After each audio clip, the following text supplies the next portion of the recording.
lain-lainnya tidak ya. Terus imunisasinya lengkap kemarin lengkap. Kemudian ada alergi sebelumnya, ada penyakit autoimun, ada penyakit kronis misalnya DM, hipertensi, stroke, ada riwayat kanker sebelumnya, ada riwayat operasi, sekarang sedang mengkonsumsi obat tertentu, kemudian pernah punya riwayat transfusi darah dan mengalami alergi, riwayat merokok, penggunaan alkohol, kemudian kerjanya itu apa?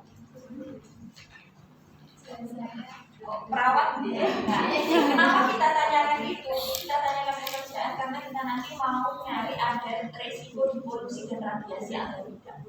Misalnya ibunya ternyata pekerjaannya itu di pabrik tembakau, atau bapaknya kerjaannya itu ngelas, kemudian jadi di pabrik kayu dan lain-lainnya yang banyak terkena paparan polusi, itu nanti berarti dia ada faktor risiko. Terus misalnya yang banyak paparan radiasi, contohnya radiografer, perawat itu sebenarnya kalau nggak ada itu juga ada paparan radiasi. Kemudian pekerja tambang itu juga meningkatkan resiko terjadinya penyakit autoimun. Jadi kita sudah selesai mengkaji faktor resiko. Berikutnya, sekarang saya tanya keluhannya Majungan. Sekarang keluhannya apa? Oh, keluhannya lemas. Selain lemas ada keluhan lain? Oh, tidak ada. Ya, saya lanjutkan ya Bu ya, gejala penyakit autoimun yang lainnya selain lemas. Selama ini dengan ada gejala keringat dingin di malam hari? Tidak ada. Kemudian sakit kepala, mual muntah, penurunan nafsu makan yang berlebihan, kemudian ada nyeri dan membengkakkan sendi, tidak ada ya. Kemudian penurunan berat badan juga tidak ada. Oke, kalau tidak ada berarti itu sekarang hanya lemes sama kelelahan aja. Oke, berikutnya saya lanjutkan ke pemeriksaan fisik dulu. Kita lanjutkan dengan pemeriksaan tanda-tanda vital. Yang dicek tanda-tanda vital apa aja? Nadi, respirasi, tekanan darah, suhu tinggi. Ya, nggak perlu dicontohkan kan? Pokoknya nanti silakan dilaporkan saja ya. Saya sudah mengukur tanda-tanda vital, nadi, respirasi, suhu dan lain-lain. Juga sudah mengukur tinggi badan dan berat badan. Oke, sudah. Berikutnya inspeksi. Yang diinspeksi dulu adanya kelemahan atau tidak. Pada ibu ini tadi ada kelemahan dan tidak ada penurunan berat badan berlebih. Lanjut kita masuk ke sistem yang pertama, yaitu sistem endokrin. Permisi Bu, saya mau ngecek dulu kulitnya kandungan. Permisi Bu, mohon maaf saya lihat matanya dulu, lihat ke atas Bu. Oke, konjungtivanya anemis. Ya, konjungtivanya anemis, berarti pasiennya pucat, kemudian tidak ada jaundice, tidak ada kemerahan. Terus dilanjutkan, Bu permisi, tangannya tolong didirikan. Oke, pada ekstremitasnya tidak ada nodul sebutan. Di area badannya itu ada bagian tulang yang menonjol tidak normal itu enggak Bu? Tidak ada ya, tidak ada nodul sebutan. Kemudian pada wajah tidak ada eritema tubuh. Lanjut, permisi ya Bu, minta tolong mulutnya dibuka, lidahnya dikeluarkan. Oke, tidak ada bercak putih keabu-abuan pada mulut. Kemudian dilihat pada kulit tidak ada dermatitis dan juga tidak ada inflamasi.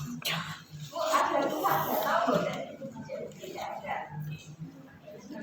Oke, sistem integumen selesai. Berikutnya kita masuk ke sistem syaraf. Ya, dari tadi kita sudah komunikasi ke pasien, berarti kesadarannya baik, tidak ada masalah pendengaran. Berikutnya kita cek gaya berjalan, kelemahan bungkai dan penurunan koordinasi. Bu permisi, minta tolong panjenengan berdiri sebentar. Saya mau mencek angkat kaki atau tidak. Nah sekarang Ibu saya minta jalan kurang lebih 3 meter ke depan sama ke belakang. Cara jalannya itu nanti harus lurus gitu kakinya. Jadi ini ada akan diikuti sampai atas. Kayak contohkan, jadi lurus jalannya. Silakan maju. Bu. Oke, sekarang kembali putar balik sini. Nah, sekarang matanya ditutup, kemudian ibu silahkan jalan dulu. Oke, bisa. Terus berikutnya, buat ngecek pasiennya ada koordinasi atau tidak, sekarang silahkan matanya ditutup, kemudian berdiri.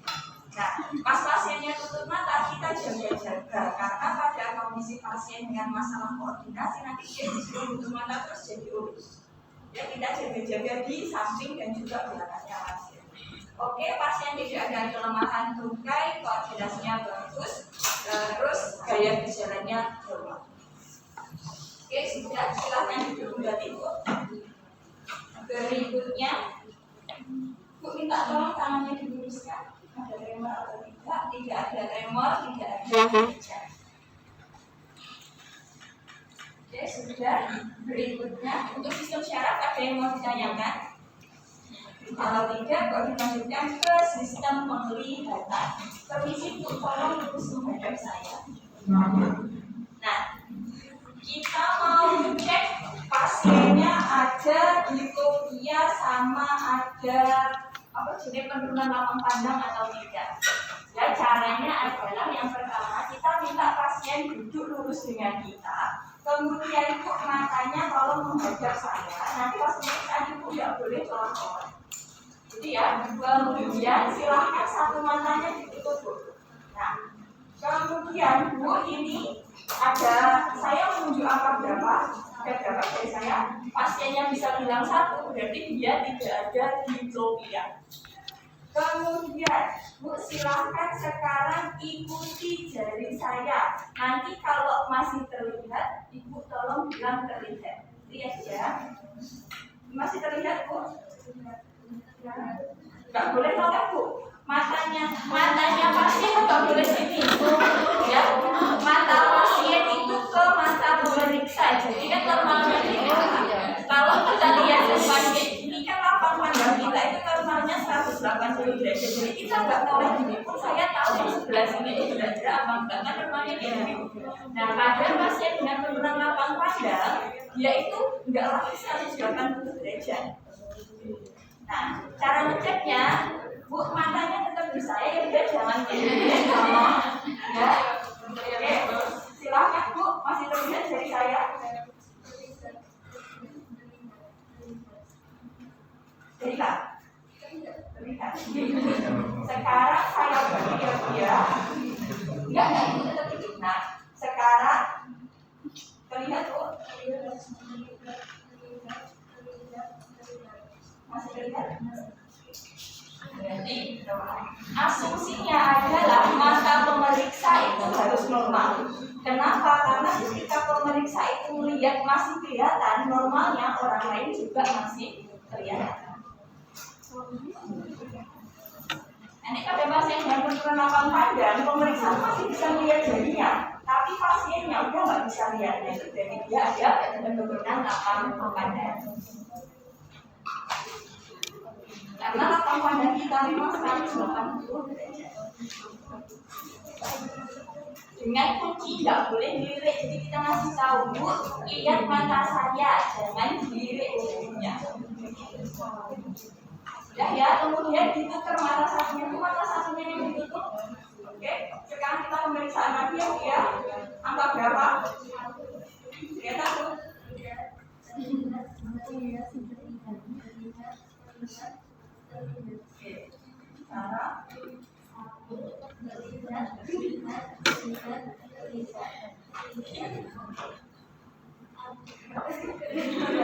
Karena keputusan sama tangannya. Ya, oke, tidak ada penurunan lapang pandang.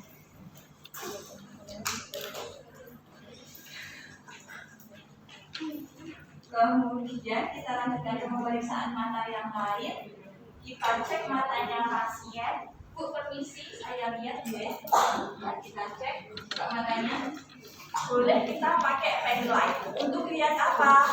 Ada katarak atau tidak, konjungtivitis atau tidak, uveitis sama papilitis. Terus yang berikutnya Sudah ya fotofobia, Bu, panjenengan kalau di luar cenderung silau itu nggak mau melihat matahari atau sering pusing ketika terkena cahaya. Kalau tidak, berarti tidak ada fotofobia. Oke, sudah. Berikutnya kita lanjutkan ke sistem pernafasan.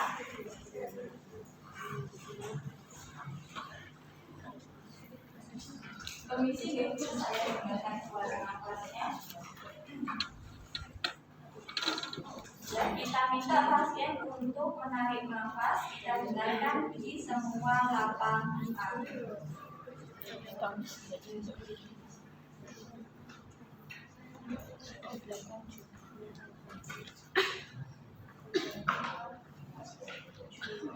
Sudah, tidak ada bukti nafas tambahan, RR-nya normal 18 kali per menit, tidak ada rinitis dan tidak ada hypotonia. Kemudian kita lanjutkan ke sistem genitourinary atau sistem genital. Bu, panjenengan ada keluhan pipis berdarah atau dari alat kelaminnya keluar cairan yang tidak normal? Oke, tidak ada. Berikutnya, sekarang saya cek sistem kulit dada, bajunya tulang dan juga ototnya. Bu, ada keluhan kesemutan pada sebenarnya? Ada. Oh, sering kesemutan. Yang kesemutan tangan atau kakinya, Bu? Kaki. Oh, kakinya. Dua-duanya atau satu toh? Biasanya kesemutan muncul ketika apa?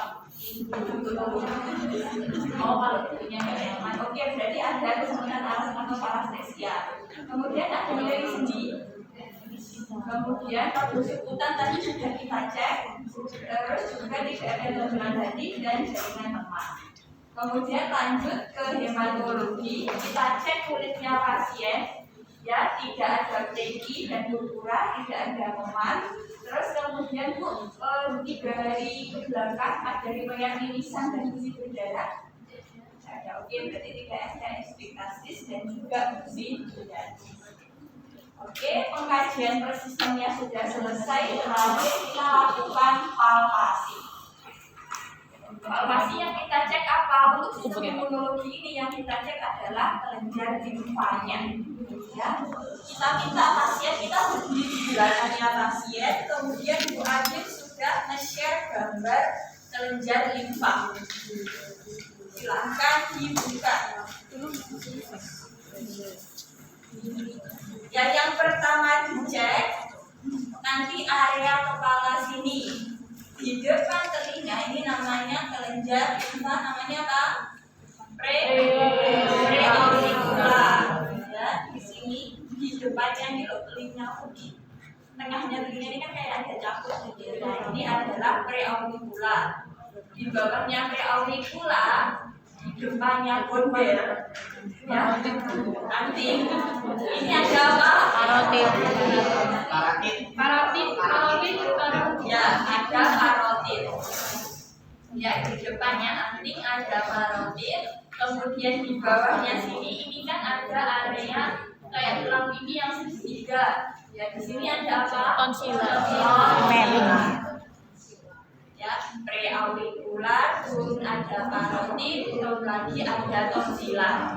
Terus berikutnya setelah tonsila turun lagi di bawahnya rahang sini ada submental. Submandibular dulu. Submandibular ya, ke sini submandibular dulu kan di bawahnya rahang. Submental itu di bawahnya dagu sini. Kalau diteruskan ke atas dia di ujung dari lidah. Kita kan ujungnya ada di sekitar sini kan. Nah, submental itu di area sini. Ibu cerahno ta ya. Oke, sudah. Berikutnya yang di belakang telinga. Ya, lurusnya preauricula, ada posauricula. Ya, ada posterior auricula berbalik. Terus di belakangnya ada occipital, di tulang occipital. Kemudian di area leher sini yang atas ada superficial, agak bawah ada deep cervical.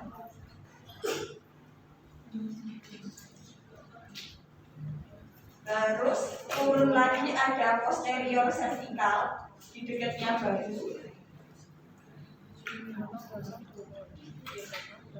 Terus di area sini ada supraklavicular.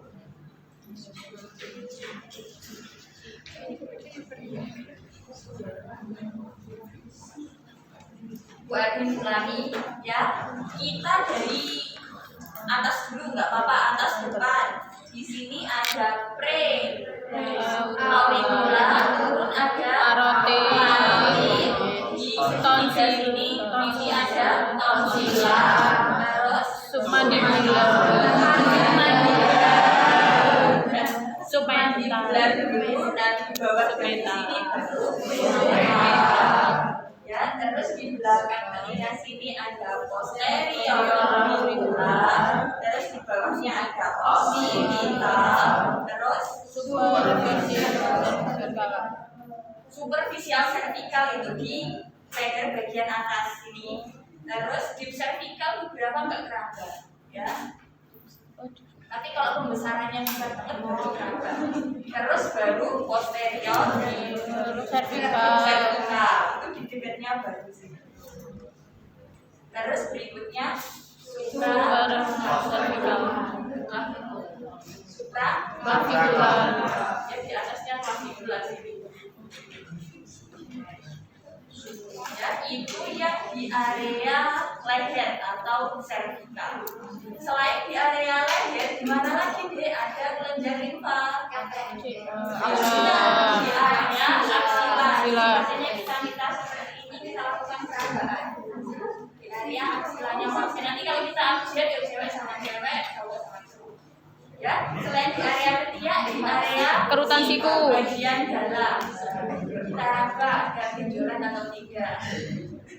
Oke, sudah selesai ekstremitas atas. Berikutnya kita masuk ke ekstremitas bawah. Ya, kita juga melakukan perabaan pada area lingkaran pahanya pasien atau inguinalnya pasien. Jadi kita minta pasien yang buka kaki ini kemudian ditelusur ke bawah.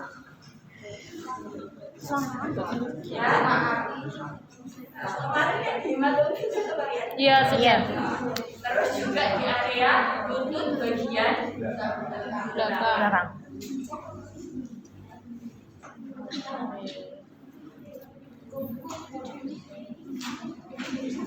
Oke, sudah. Untuk nodus limfa ada yang mau ditanyakan? Selanjutnya untuk kardiovaskulernya